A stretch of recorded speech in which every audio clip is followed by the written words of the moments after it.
Muchas gracias, Eric. Sí, efectivamente, entramos con nuestra última plática del día de hoy y tenemos el gusto de presentarles a Tania Corral. Ella es licenciada en Comercio Internacional con especialidad en Administración y Desarrollo de Negocios, Finanzas y Comercialización. Cuenta con 15 años de experiencia en el sector de manufactura de línea blanca. En los últimos 10 años ocupó diversas gerencias en las áreas de investigación de mercadotecnia y comercio electrónico. Tiene 10 años como asesor patrimonial, en los cuales ha sido asesor 1 diamante y aspirante de Million Dollar Round Table. Actualmente es socia directora de Active Consultores, donde brindan estrategia patrimonial personalizada. Tania, muchísimas gracias por estar con nosotros y te cedemos el micrófono. Adelante. Muchísimas gracias, Andrea. Déjame compartir pantalla. Y bueno, vámonos rapidito. Entonces, gracias por la presentación, Andrea. La idea hoy es hablar precisamente sobre este tema de hábitos financieros positivos, ¿ok? Entonces, bueno, justo estoy en Canva, estoy experimentando ahora con Canva en mi presentación. Espero no tener aquí ningún tema técnico. Habíamos hablado, la riqueza no depende de nuestros ingresos. A ver ustedes qué opinan y si quieren comentar un poquito, sino de la forma en la que administramos esos ingresos. Podemos estar ganando cantidades exorbitantes, pero si no los administramos correctamente, nos podemos quedar en cero. Es más, puede ser, y hay ocasiones en las que tenemos más deudas de lo que realmente ganamos. ¿Me explico? Y ya mañana nos van a dar una plática precisamente de deudas. No sé si a ustedes les haya pasado esto, a lo mejor nada más les han contado. ¿Qué nos pasa en diciembre? Pues que el aguinaldo, el bono, las ventas, todo súper bien. Y llega enero, ¿por qué hay cuesta de enero? No debería de existir cuesta de enero. Si nosotros supiéramos administrar correctamente nuestro dinero, no nos pasaría eso. ¿Me explico? ¿Qué es lo que hacemos normalmente? Estas son estadísticas en donde lo que dice es que los mexicanos normalmente destinamos el 40% de nuestros ingresos al pago de deudas. Insisto, mañana hay una plática muy interesante de esto, pero ¿cómo es posible que se nos vaya el 40% del dinero en deudas? 22% gastos diversos, 18% comida, 11% vivienda y 9% educación. Y luego, y el ahorro y todo lo demás, ahorita vamos a ver esa parte, afortunadamente vemos que los hábitos se pueden cambiar. Y esta es una estadística actual de pandemia que se le hizo el financiero a mujeres empresarias, ¿no? A mujeres, bueno, de todo tipo, empresarias y no empresarias. ¿Qué hábitos han cambiado después de la pandemia? Perdón, parece que se activó una alarma aquí afuera, no sé si se escuche, una disculpa por el ruido. Entonces, ¿qué hábitos han cambiado? El 56% dice que ya está ahorrando para tiempos difíciles.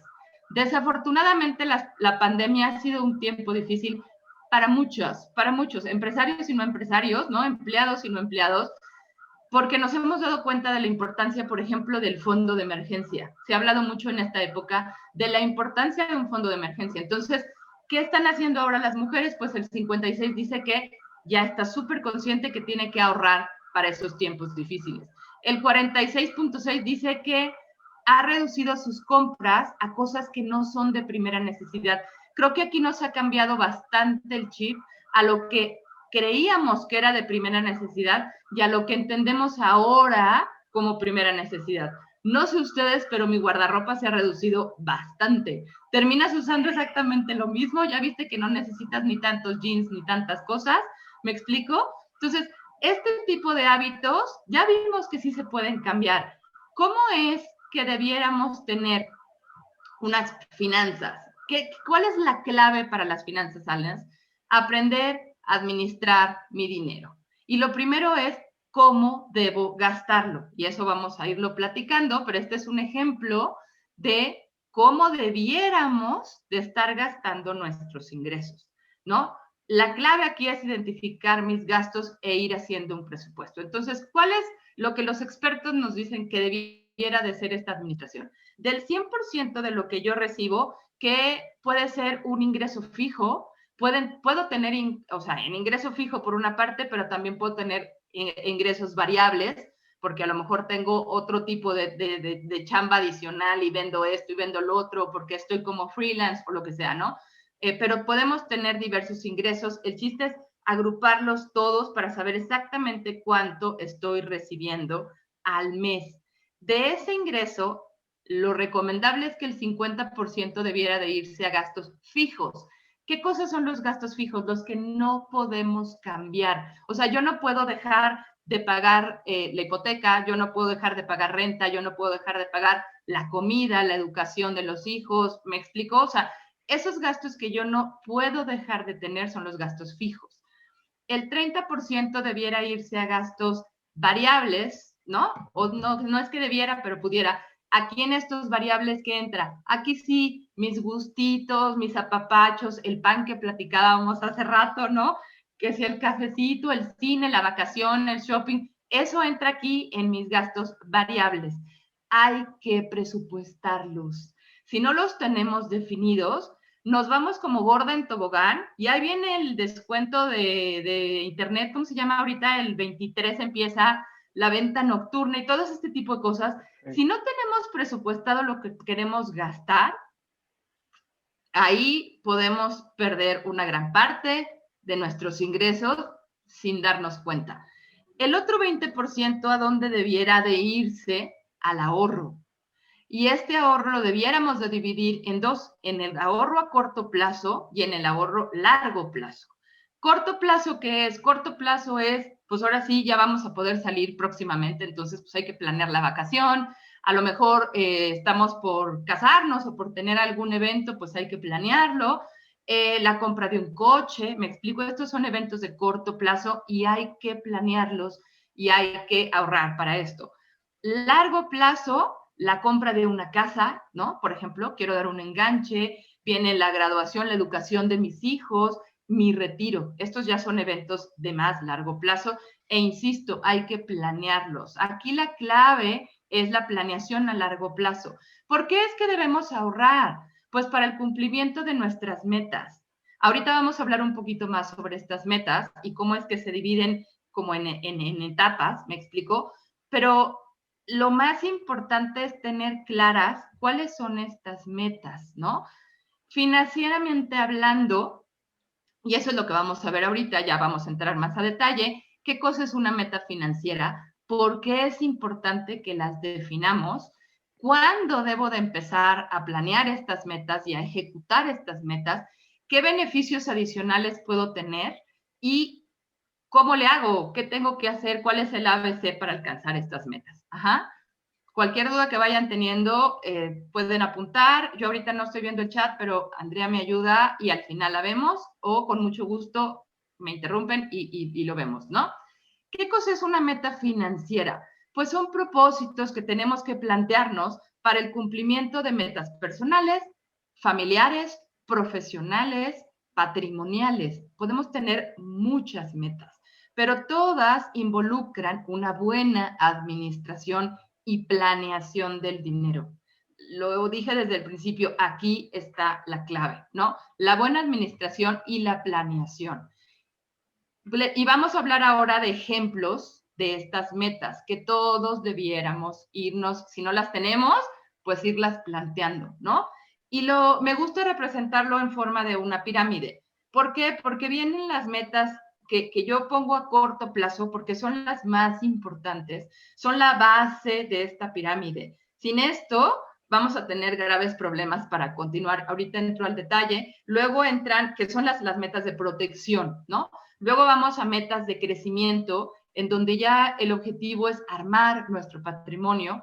Y al final, ¿no? Viene la etapa de retiro, que no quiere decir que es lo último en lo que vamos a poner atención y vamos a empezar a preocuparnos, ¿no? Es lo último porque es la última etapa de vida, la parte del retiro, pero no por eso quiere decir que lo vamos a dejar hasta el final, ¿me explico? Hablando específicamente de esta base de la pirámide, son las metas de corto plazo. ¿Qué tenemos que ver aquí? Y vuelvo a lo mismo, la pandemia nos ha enseñado la importancia de tener protección en lo que a salud y vida se refiere. Desafortunadamente, todos conocemos casos, ya no nada más el vecino, del amigo, del primo, no, ya casos personales en donde alguien ha padecido COVID, ha tenido que ir a dar al hospital y ha pagado un dineral o ha tenido que hacer incluso hasta cooperaches, ¿no? ¿Por qué? Porque no tenía una prevención en lo que se refiere a enfermedad, ¿no? Ahorita, por temas de pandemia, pues ya sabemos que todos estamos expuestos a esto, pero igual tengo clientes que me dicen, ¿qué te pasa? Mi familia es súper sana, jamás nos enfermamos, a mí no, yo nunca me voy a enfermar. Ok, está perfecto. ¿Qué pasa con los accidentes? Aquí sí todos estamos expuestos a un accidente. Y te estoy hablando desde el accidente en la tina de tu casa, ¿no? En el baño, cualquiera, las escaleras, cualquiera estamos expuestos a un tipo de accidente. Hay que prevenirnos. Ajá. ¿Qué pasa si tengo un problema de invalidez? Puede ser causado por una enfermedad o, volvemos al caso del accidente. ¿Qué pasa si yo me invalido? ¿Qué pasa si yo falto? ¿Qué pasa si con mi familia, con mi negocio, con la gente que depende de mí? Entonces, esto hay que prevenirlo con tiempo y verlo, ¿no?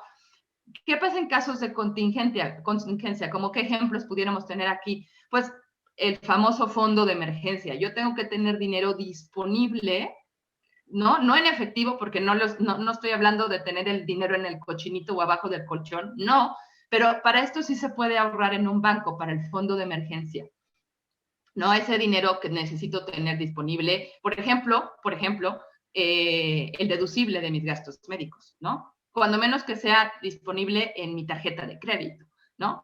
Entonces, este fondo de emergencia es importante. Y daños que puede sufrir nuestra casa, nuestro negocio, nuestro auto, ¿no? Hace pocos años tuvimos el caso de un terremoto, hubieron muchos daños. Y la verdad es que, por ejemplo, un seguro de casa, pues no es nada caro, ¿no? Hay muchas opciones y es bien importante. Aquí me refiero a la base, ¿no? Porque, y les voy a contar aquí una historia, a lo mejor muchos no la conocen, el cuento de la gallina de los huevos de oro, ¿no? Si ustedes tuvieran una gallina que pusiera huevos de oro, ¿a quién aseguraría? ¿A la gallina o a los huevos de oro? ¿No? A la gallina, ¿no? La gallina es la que pone los huevos. ¿Qué es lo que hacemos en la vida real? ¿Quiénes somos esa gallina? Nosotros, porque nosotros somos los que generamos nuestro patrimonio, los que ponemos, digamos, ¿no? Los huevos de oro, mi casa, mi coche, mi negocio, mi etcétera. O sea, todo eso es lo que tengo. Y es increíble que aseguremos primero el coche o aseguremos primero la casa antes de nosotros. Nosotros somos los que generamos esa riqueza. Por lo tanto, nosotros debiéramos de tener esta base sólida, ¿me explico? Ahora, una vez que tenemos esto, entonces nos vamos al siguiente nivel, en donde ya vamos a hablar de metas, de patrimonio. Aquí ya muchos tienen su negocio, pero una meta puede ser, pues quiero incrementar mi negocio, a lo mejor voy a poner una franquicia, a lo mejor voy a irme a otro estado, no lo sé, ¿no? Tenemos metas en lo que se refiere a nuestro negocio. El tema de patrimonio, pues a lo mejor voy a comprar un terreno o a comprar una casa o a ampliar mi casa, yo no sé. Patrimonio es aquello en lo que yo invierto mi dinero y mi dinero crece. Ajá. Ayer lo platicábamos, di una plática también y me decían, el coche no es patrimonio, es una necesidad, porque a lo mejor sí necesito para transportarme, ¿no? Pero no es un patrimonio, porque todos sabemos que en cuanto el coche saca la llanta, ¿no? De la agencia, en ese momento el coche vale menos. Yo no lo voy a vender más caro de lo que yo lo compré. Entonces, no es patrimonio. Una casa, un terreno, un negocio, claro que es patrimonio. Inversión en divisas, ¿no? Comprar, por ejemplo, dólares, acciones en empresas o inversión. Eso es un ejemplo de patrimonio, porque yo voy a poner ahí mi dinero y mi dinero crece. Ajá. El tema de la educación es súper importante. Finalmente es un patrimonio que estamos creando para nuestros hijos. Y los que tenemos hijos sabemos que es prioritario y como que nuestra obligación como papás mínima indispensable, pues es darles educación a nuestros hijos. Y si yo no me lo preveo desde ya, vamos a tener problemas. Yo tengo 3 hijos y 2 ya están en prepa. O sea, si yo no hubiera prevenido esto desde el principio, los 2 son cuates, al mismo tiempo van a entrar a la carrera. ¿De dónde pago 2 carreras si yo no lo tengo previsto desde antes? ¿Me explico? Entonces, todas estas son ejemplos de metas de crecimiento, ya son un mediano plazo y el objetivo de todas estas metas es armar nuestro patrimonio, ¿no?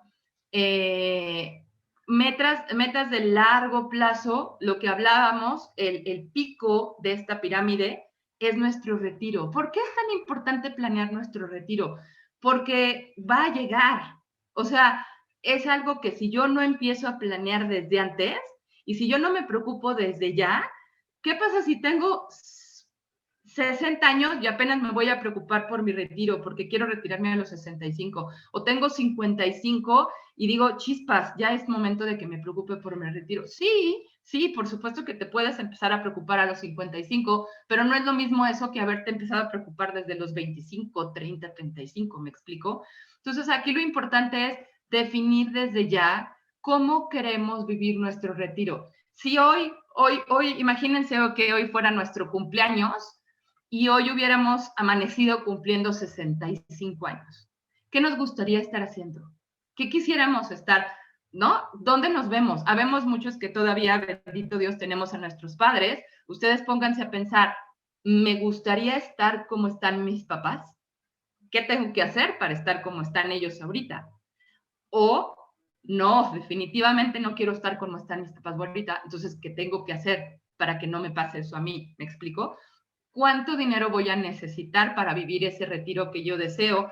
¿Y de dónde lo voy a sacar? ¿No? Aquí básicamente hay 2 estrategias, ahorita las vamos a hablar. Básicamente los que estamos en el Seguro Social, yo sé que también hay gente que está en el ISSSTE, esto aplica principalmente para los del Seguro Social, que estuvimos en algún momento o que estamos ahí todavía. Básicamente en temas de retiro hay dos regímenes, ¿no? El régimen del 73 y el del 97. ¿Cómo sé a cuál pertenezco? Por la fecha en la que te diste de alta. Si tú ves tu número de seguridad social, el tercer y cuarto dígito te dice el año en el que te diste de alta. Si tú eres de la ley anterior, de la ley 73, la estrategia que debemos seguir aquí es, ¿cómo? A ver, me regreso tantito. ¿Cómo se calcula la pensión para los que somos ley 73? Ya me eché de cabeza, pero sí soy 73. Cálculo de pensión. ¿Cómo me van a pagar? De acuerdo a los últimos 5 años trabajados. Entonces, si yo me quisiera retirar, por ejemplo, a los 65, yo tendría que empezar de los 60 a los 65 a pagar un tope. Hoy el tope son 6,800 pesos mensuales. Y si yo no tengo de dónde sacar esos 6,800, ya valió mi pensión, me explicó. O sea, los que estamos en ley 73 todavía podemos tener una muy buena pensión. La clave es toparnos esos últimos 5 años. ¿Cuál es la estrategia? Ahorrar desde ahorita, hacer ese colchoncito para que yo tenga el dinero suficiente, trabaje o no, mi negocio funcione o no, no importa, yo tengo ese colchoncito para ir pagando al Seguro Social el tope, de tal manera que yo tenga una pensión mucho mejor. Ajá. ¿Qué pasa con los que están en la ley 97? Los que se dieron de alta en el Seguro Social después del 1 de julio del 97 son de la ley nueva. Ya no hay pensión. ¿Cómo funciona ahora? ¿De acuerdo a qué me van a pagar? ¿No? De acuerdo a los recursos de tu cuenta de ahorro. A ti te están quitando hoy, ya seas patrón o seas empleado, tú estás poniendo el 2% como empleado, finalmente, aunque seas patrón, tienes un sueldo, ¿no? Te quitan el 2%, tu patrón pone el 2% y el gobierno pone otros 2%. ¿Qué quiere decir en números redondos? Que yo estoy ahorrando el 6% de mi ingreso para mi retiro. ¿Cómo? Del 6 voy a llegar al 100. Me explico, o sea, no hay forma. Las mejores proyecciones nos dicen que vamos a tener una tasa de retorno de entre el 20 y el 30%. ¿Qué quiere decir? Que si yo estoy ganando hoy 10, me van a dar 2. y aquí viene un ejemplo real, ¿no? Si yo soy de la ley 73, aquí tenemos dos personas igualitititas, los dos de 65 años, los dos laboraron 19 años en su empresa, pero uno es ley 73 y otro es ley 97. Los dos ganan exactamente lo mismo. ¿Qué pensión van a recibir? Pues el que está en ley 73 y que hizo todo y consiguió sus semanas y cotizó como debe de ser, puede llegar a conseguir una pensión prácticamente de lo mismo que estaba pagando. Y esta pensión es vitalicia. ¿Qué pasa con el que pertenece a la ley nueva? De los 12,000 que ganaba, se queda con 3. ¿Me explico? Entonces, sí hay que tener bien identificado a qué ley pertenecemos y cuál es la estrategia correcta en la que yo debo de estar ocupándome más bien, no preocupándome, sino ocupándome en lo que se refiere a mi retiro. Ayer que daba la plática y me decía una señora, es que te oigo y me pongo muy nerviosa, me estoy poniendo ansiosa. Pues sí, porque nomás te preocupas. Lo que hay que hacer es ocuparnos en nuestro retiro. ¿Cómo sé cuánto dinero voy a necesitar? Los expertos nos dicen que del dinero que yo, del monto que yo necesito ahorita para mantener el estilo de vida que tengo, yo sé que hoy tengo gastos que a lo mejor cuando me retire no voy a tener, pero cuando me retire voy a tener gastos que hoy no tengo. Entonces los especialistas nos dicen que entre el 70 y el 80% de lo que hoy necesito es lo que tengo que poner, que es lo que tengo que tener para mi retiro. ¿Me explico? Entonces vamos a hacer aquí un ejemplo, un caso supuesto, en donde yo me quiero retirar a la edad 65 y vamos a suponer que yo voy a vivir hasta los 85, que en el caso de las mujeres es el promedio. Los hombres viven, el promedio dice que un poquito menos, ¿no? Pero vamos a suponer que todos vamos a vivir 20 años, desde que nos retiramos a que ya me voy, ¿no? Ya no estoy. 20 años en los que a mí me gustaría estar recibiendo un ingreso mensual de 20,000 pesos, ya libre de polvo y paja. ¿Me explico? ¿Cuánto necesitaría? Vamos a hacer el cálculo. Entonces yo necesito 20,000 pesos, ¿no? Al mes. Por 12 meses necesito 240,000 al año. Estos 240,000 por los 20 años que en teoría quiero vivir, ojo, mi abuelita tiene 92 años. Si yo vivo más de lo que ha vivido mi abuelita, estoy en problemas porque yo hice mis cálculos para alcanzar hasta los 85, ¿no? Entonces, vamos a suponer aquí que hasta los 20 años yo necesito 4,800,000 pesos que ya debería de tener en alguna parte, ¿no? Ahorrado, para que ese dinero me esté generando rendimientos y yo de ahí pueda ir tomando mis 20 mensuales. ¿Me explico? Entonces, cada quien debemos hacer este cálculo y la otra es ver dónde vamos a invertir ese dinero, en dónde tengo yo que ir haciendo ese guardadito y ahorita lo vemos, o sea, cuáles son los instrumentos para ahorrar, en donde yo puedo ir haciendo ese objetivo para mi retiro, ¿no? Uno, por supuesto, es la Afore, ¿no? Esta se la da el Seguro Social a sus trabajadores. Para ahorrar voluntariamente en Afore, yo recomendaría algunos tips, ¿no? O sea, ¿quién debe de ahorrar en Afore? Quien no pueda hacer una aportación más de 1,500 pesos. O sea, si yo no puedo aportar más que 500 pesos a mi Afore, a mi retiro, pues, o sea, es todo el monto que tengo y no tengo más, perfecto, mételos a tu Afore como ahorro voluntario. Ajá. O si ya estoy haciendo yo, por ejemplo, lo que les decía ahorita de que soy ley 73 y tengo que empezar a toparme, entonces definitivamente la Afore es la opción para ti. ¿Me explico? Pero no es una buena opción para todos. Ese es mi mensaje. Otra opción es un plan personal de pensión, el PPP. El tema es que ese solamente lo dan las empresas a sus empleados. O sea, yo como empresa, yo lo puedo contratar como un beneficio para mis empleados, ¿no? De tal manera que voy a incentivar, por ejemplo, lo puedo usar como un plan de incentivos para retener a mis empleados. Yo voy a tener ventajas fiscales por generar ese plan, ¿no? Y yo como empleado, pues también tengo grandes beneficios porque estoy ayudándome con un ahorro adicional para mi retiro. ¿no? Es un plan que tiene muchos beneficios tanto para el empleador como para el empleado. Pero desafortunadamente muy poquitas empresas en México lo tienen. Una opción que es muy sencilla y que es muy recomendable es un plan personal de retiro. Yo, que soy de la ley anterior, tengo mi PPR, ¿no? O sea, mi estrategia es al tope con mi Afore y además mi PPR. ¿Me explico? Entonces, podemos combinar estrategias. Y si yo trabajara, por ejemplo, en Coca-Cola, pues tendría también mi PPP, ¿no? O sea, yo puedo tener las tres estrategias. Puedo hacer mi Afore como debe de ser, puedo tener mi PPP dentro de mi empresa y aparte mi PPR. ¿Me explico? Entonces, ¿qué cosa es un PPR? Es un plan individual que contrato de mí para mi viejito que me viene alcanzando y que todos los días da un pasito para adelante porque ahí viene, ¿no? Entonces, de mí para mí, que además tiene ventajas fiscales porque la ley te permite deducir hasta el 10% de tus ingresos anuales. O sea, y esto es totalmente legal, totalmente autorizado, pero muchísima gente no lo sabe. El 10% de mis ingresos anuales yo lo puedo aportar a un PPR y lo puedo deducir. Entonces, desde ahorita hasta mis 65, me ayudo a pagar menos impuestos y además, cuando llegue mi edad 65 y me empiecen a dar ese dinero, lo voy a recibir libre de impuestos. Entonces es como lo mejor de los dos mundos, ¿me explico?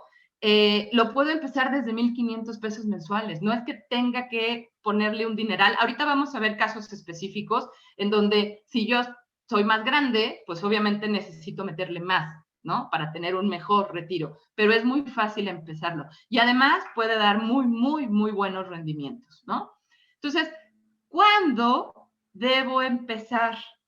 ¿En qué momento me tengo que empezar a preocupar por todos estos temas que ya platicamos? Hablamos de metas de protección, hablamos de metas de patrimonio y hablamos de metas de retiro, de corto, mediano y de largo plazo. Pero ¿cuándo tengo que empezar a hacer todas estas metas, no? Les voy a poner un ejemplo. Esto es así, tal cual, ¿no? Hemos oído un montón de veces que el tiempo es oro y que el tiempo es lo más valioso que tenemos. Bueno, aquí es real, es literal, el tiempo es oro y lo van a ver aquí, ¿no? ¿Qué pasa con una persona que empieza a los 30 años un plan de inversión con la aportación que decíamos hace ratito de 1,500 pesos al mes, en donde aporta 18,000 al año y ahorra hasta sus 65 años, es decir, por 35 años está haciendo aportaciones? Esta persona va a acumular en su capital de lo que él ha aportado 1,700,000, pero al final en su fondo va a tener 6,900,000. Trae muy buen rendimiento, ¿me explico? O sea, trae más de 3 veces, más de casi 4 veces lo que él aportó. Bueno, un poquito menos. Pero, ¿qué pasa si yo no empiezo a los 30 y empiezo a los 40 con la misma, ay, perdón, aquí se me fue un numerito, perdón, es 18, todos son 18, ¿ok? Entonces, el de 40 empieza con los mismos 18, ahorra por 25 años, de sus 40 a sus 65, aporta el equivalente a 1,000,000 de pesos y recibe 2,5. No está mal, por supuesto que no está mal, trae muy buen rendimiento, pero pues no se comparan los 2,5 contra los casi 7, ¿me explico? Y la inversión adicional no es mucha, o sea, de 1,000,000 a 1,700,000 no hay mucha diferencia, pero sí hay mucha diferencia entre este y este numerito, ¿no? O si me tardo 10 años más, ahorré 480,000, pero me van a dar 813. Entre los 800 y los 2,500,000 volvemos a lo mismo, hay mucha diferencia. ¿Me explico? Entonces, ¿cuál es la moraleja del cuento? Que mientras más pronto podemos empezar, mejor. ¿Cuál es la segunda moraleja? Si ya empecé tarde, porque a lo mejor ya tengo 50 y apenas voy a empezar, sí se puede, por supuesto, pero mi sugerencia sería que pues que no empecemos con 18. Hay que hacerle aportaciones mayores, porque el tiempo que tengo, pues ya no tengo 35 años, ya nada más tengo 15, ¿no? Si empecé a los 50, pues tengo de los 50 a los 65 y hay que aportarle. ¿Me explico? Este ejercicio es real, es en un proyecto de inversión en donde estamos calculando una tasa del 10%. Aquí hay diferentes opciones para invertir. Hay algo más conservador, hay balanceado y hay agresivo. Agresivo es mis humildes 1,500 pesos mensuales, los puedo poner a trabajar en bolsa. Y podemos hablar aquí hasta un fondo como el Standard & Poor's 500 que me da la oportunidad de participar en las 500 empresas más importantes de Estados Unidos, ¿ok? Entonces, así, recapitulando un poquito, ¿qué es lo que está pasando con nuestras inversiones actualmente? O sea, si ya decidí, si ya los convencí de que sí, efectivamente vamos a empezar y vamos a ahorrar y el retiro es importante, ¿no? ¿Qué es lo que está pasando actualmente en la ley con los que estamos ahorrando o invirtiendo, ¿no? Número uno, ya vimos que el sistema de pensiones, con la ley nueva, el gobierno lo que hizo es, la responsabilidad es tuya. Ya yo como gobierno, ya se acabó, es tu responsabilidad que tú te preocupes por tu retiro. ¿Me explico?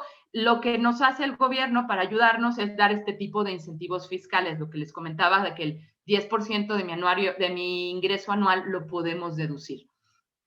Entonces, eso es número uno. Número dos, cualquier ahorro o inversión que yo tenga en una institución bancaria o en una institución de inversión me está haciendo la retención del 1.45 de forma provisional y aparte tengo una retención real final, ¿no? Hasta del 35% sobre los intereses reales al cierre del año. ¿Qué quiere decir esto en español? O sea, si yo tengo mi inversión en renta fija, me están haciendo una retención de impuestos, tanto del monto invertido como de los rendimientos que obtengo. Ajá. ¿Qué pasa si mi inversión la tengo en renta variable? Pues también, desde 2014 hay una obligación fiscal del 10% de los rendimientos que me genera esa renta variable, en donde me van a retener parte de esos rendimientos. ¿Me explico?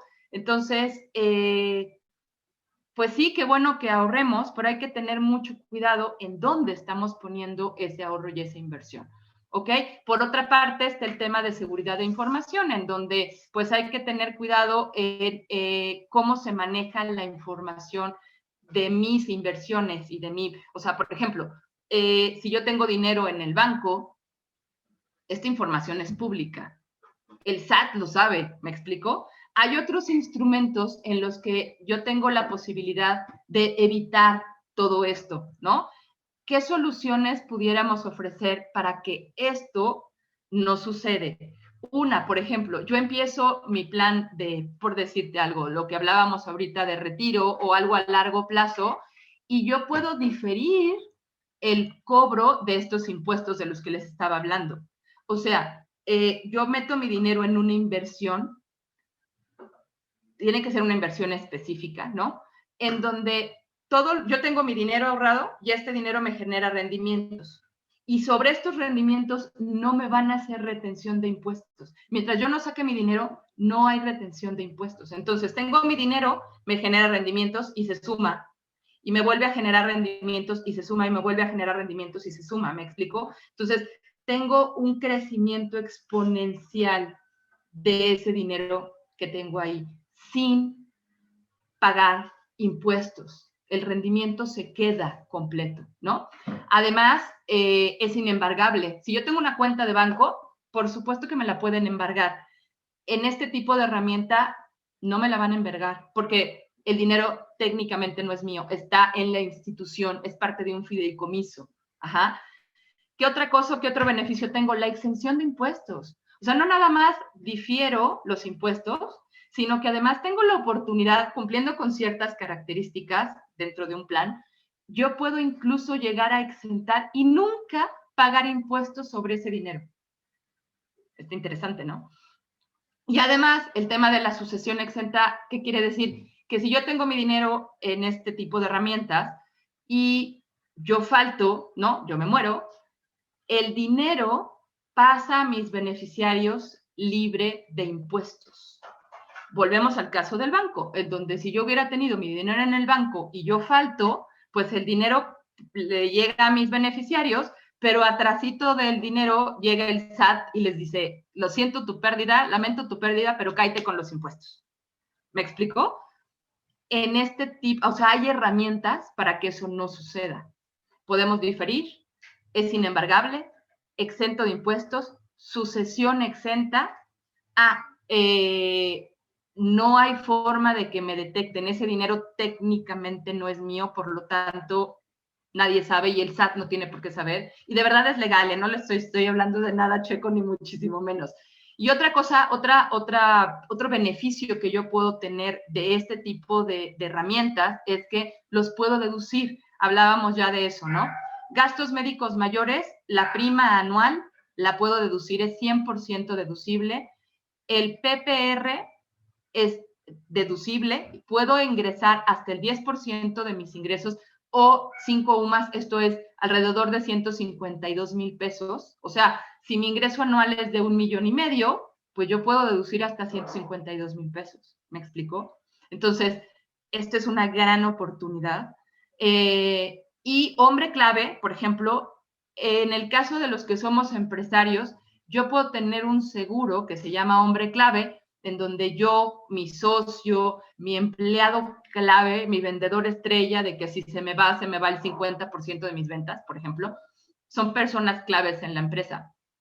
Yo puedo asegurarlos, puedo deducir el 100% de esa prima, y si esa persona llega a faltar, la suma asegurada le llega a la empresa, no a los beneficiarios del asegurado, sino a la empresa.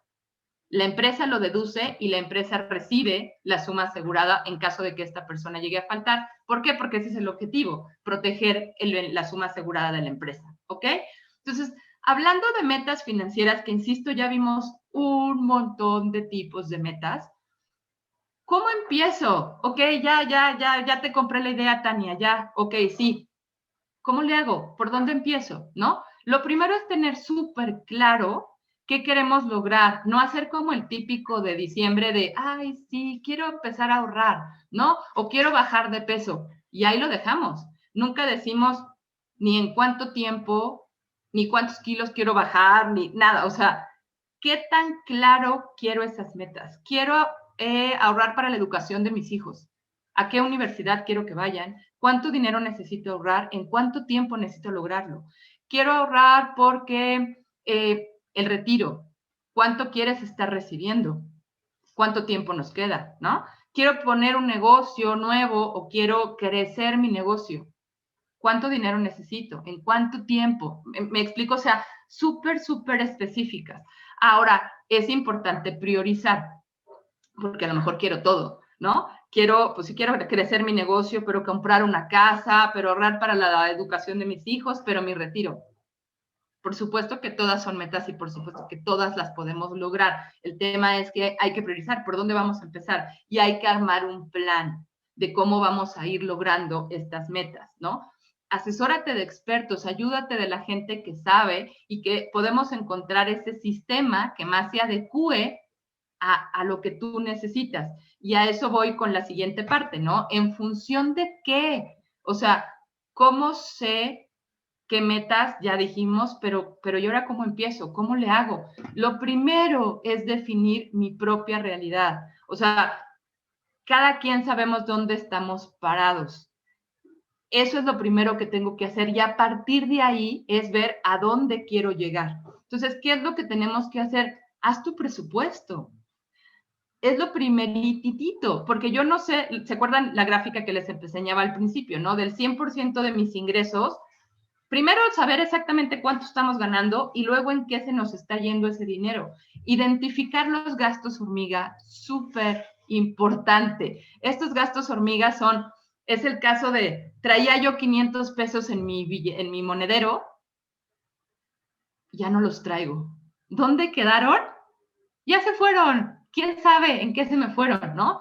Estos gastos hormigas, desde el café, el agua embotellada, ahorita no estamos saliendo, pero ya que empecemos a salir, el viene, el estacionamiento, el parquímetro, la araña, todo esto, ¿no? Que nos afecta. esos son gastos hormigas que hay que tenerlos identificados. Entonces, ingresos, gastos, deudas, todo esto hay que tenerlo súper, súper claro y no nada más saber cuánto gasto, sino cuánto debiera gastar. Es decir, en un presupuesto, lo primero que hacemos es la columna de cuánto está destinado a ese gasto, ¿no? Yo debiera destinar el 10% a X, no sé, a la diversión, ¿no? A la salida, al restaurante, a esto. Pues ese es lo ideal, o sea, lo que yo presupuesté. Y luego vemos contra el real, a fin de mes, cuánto realmente gasté en esto. Y vamos haciendo esta diferencia y vamos identificando dónde es que traemos estos gaps y dónde se me está yendo el dinero. ¿Me explico? O no, dónde queda la oportunidad de ahorrar. ¿Me explico? Y una vez que ya me decidí y que ya quiero empezar, pues la clave es ser constantes y mantenernos en ese proyecto. Yo sé que a lo mejor al principio puede sonar difícil, pero una vez que empezamos, ya es mucho más sencillo. Lo difícil es dar ese primer paso. Por eso ACTIE, que es el despacho, significa acción, porque nuestro objetivo es ayudarles a poner acción en sus proyectos, en esas metas, en que ya no posterguemos, que dejemos de procrastinar y empecemos ya nuestros proyectos, ¿no? ¿Por qué? Porque regreso a la frase inicial, la riqueza no depende de lo que gane, sino de la forma en que administre eso que gane, ¿no? Entonces, retomando el programa de Coparmex, yo apoyo la reactivación. ¿Qué les puedo ofrecer? Asesoría patrimonial, o sea, todo esto que vimos ahorita, pero a las necesidades de cada quien, ya donde nos sentamos a ver tus números personales o empresariales, ¿me explico? Y de acuerdo a esa asesoría vamos a definir por dónde empezamos, cuánto tiempo, todo esto que ya platicamos, ¿no? Eso es una asesoría que les ofrezco de verdad sin ningún costo y podemos dar un webinar, algo así como lo que estamos haciendo aquí, en esta plática de Coparmex, pero replicarlo para sus empleados. ¿Por qué? Porque estamos hablando de verdad de cosas súper importantes y que no les estoy diciendo nada nuevo, todo esto ya lo sabemos, pero no es lo mismo, sí, luego, a que lo hagamos ya, ¿no? Y aquí les ofrezco un 50% de descuento e incluso podemos platicarlo y puede ser hasta más. O sea, yo estoy abierta, a mí se me hace importantísimo dar este mensaje a la gente. Mientras más gente pueda llegar, por mí mejor, ¿no?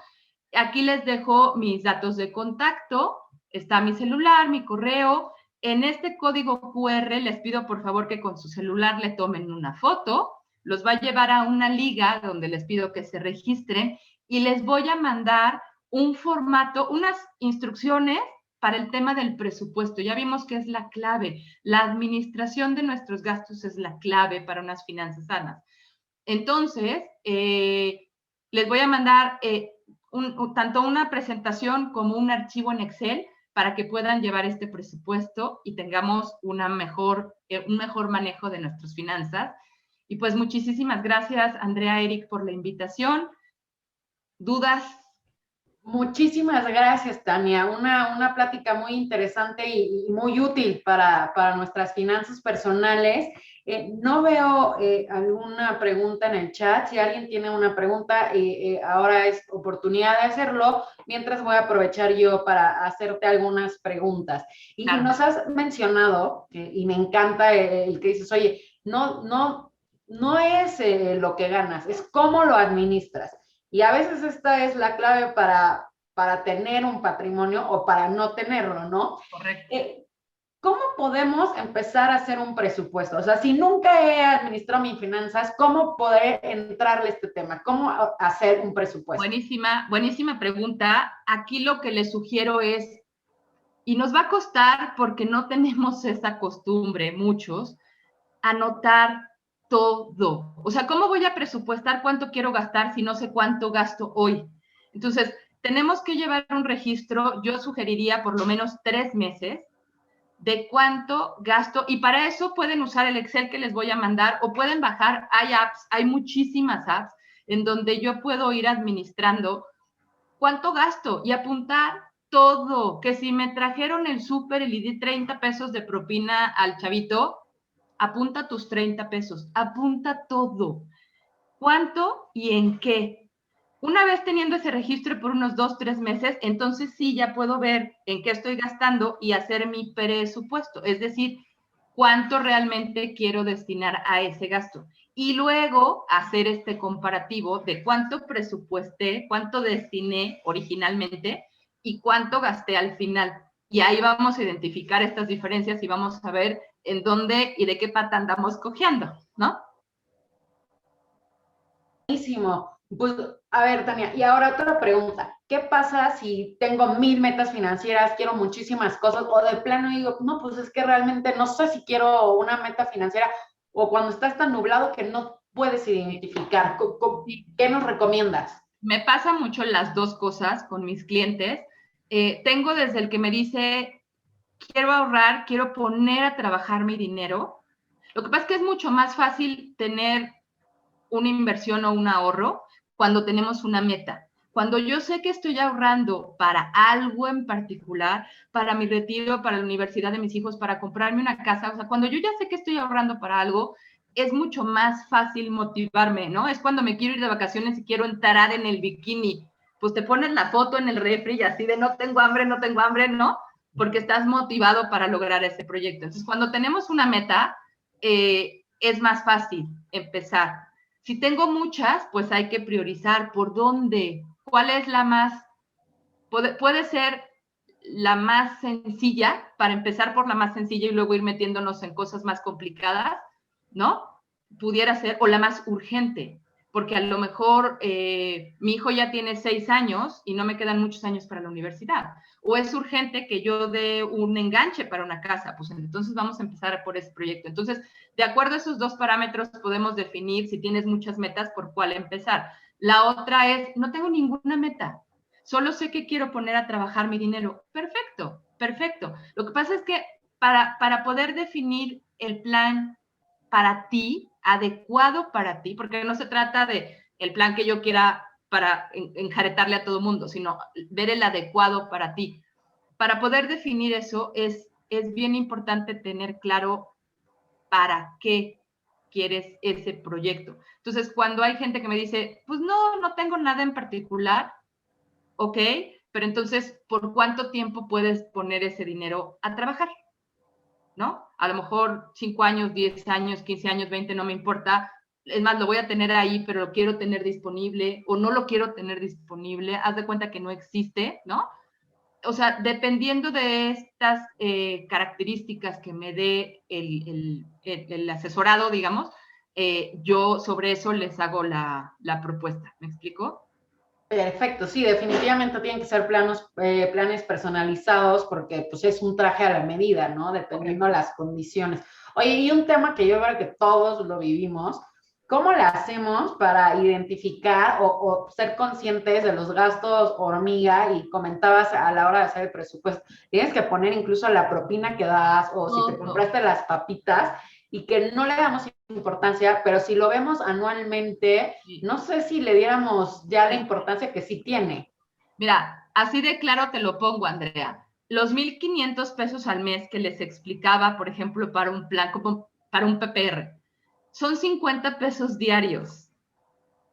No me digas que no gastamos 50 pesos diarios en cantidad de cosas que como no los tenemos registrados, ni cuenta nos damos.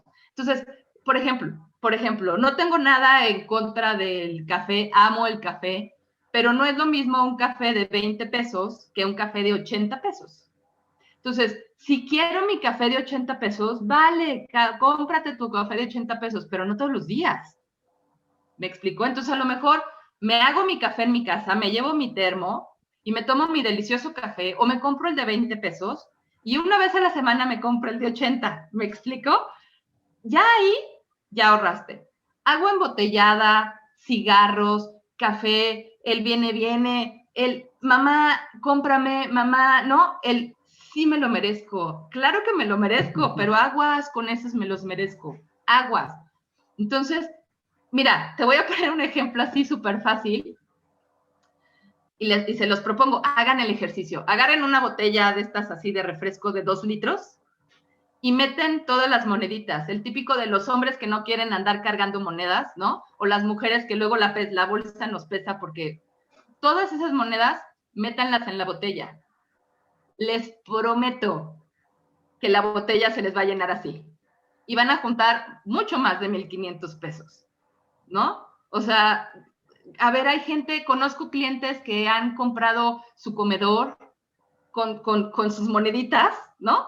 Que han pagado el bautizo de sus hijos con sus moneditas. O sea, no te das cuenta, no sabes cuánto dinero se te va porque nunca lo has juntado y nunca lo has contado.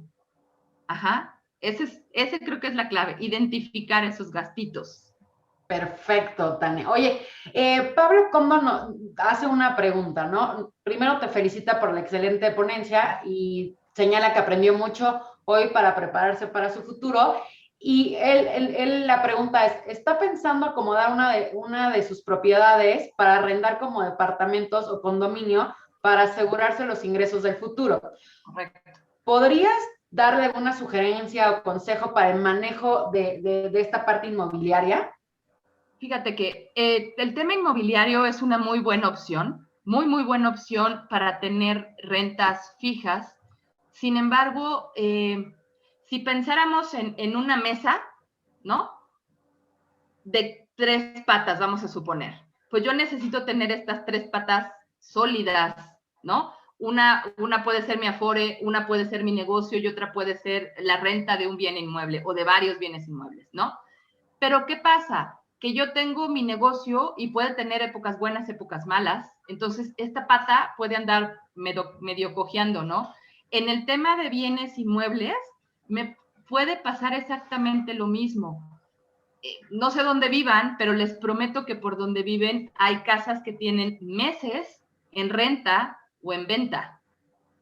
Entonces, ¿qué pasa con el dueño de esas propiedades? Que no está teniendo ingresos. Entonces, no es que sea una mala opción, por supuesto que es una muy buena opción, pero nos puede tocar el inquilino moroso que no paga y que ahorita la ley les permite incluso quedarse y no los puedo sacar, ¿no? Me puede tocar el inquilino que ya me destrozó mi departamento y entonces le tengo que meter dinero para remodelarlo, porque si no, ¿cómo lo vuelvo a rentar? Me explicó, o sea, puede haber varias condiciones que probablemente no nos convengan tanto. Entonces, hay que prevenir, hablando nuevamente de prevención, hay que prevenir todo esto. ¿Cómo le hago para que estas 3 patas o 4, las que tenga mi mesa, funcionen bien? Y en el tema de bienes raíces, una es tener un buen abogado, porque efectivamente ahorita es importante, hacer un muy buen análisis de la gente que vamos a meter a nuestra casa, ¿no? Hacerlo todo por contrato y pues habría que tener, aquí el tema del ahorro es para darle ese mantenimiento a la casa, ¿no? Hay también clientes que lo que hacen es que esa propiedad la sacaron con un crédito hipotecario y entonces me dicen, con lo que la rento se paga el crédito. Procuren ponerle un poquito más, no nada más. O sea, si mi crédito hipotecario es de 15,000 pesos, yo la rento en 15. No, procuren ponerle más porque esta diferencia del crédito, de entrada, al crédito hipotecario siempre hay que darle más. Siempre hay que pagarlo antes. Si yo lo saqué a 20 años, traten de pagarlo a 15. ¿Me explico? O sea, siempre hay que tratar de pagar antes un crédito hipotecario porque si no puedes terminar pagando el doble o más del doble del valor de la casa. Entonces, ¿de dónde voy a sacar dinero para pagar este crédito?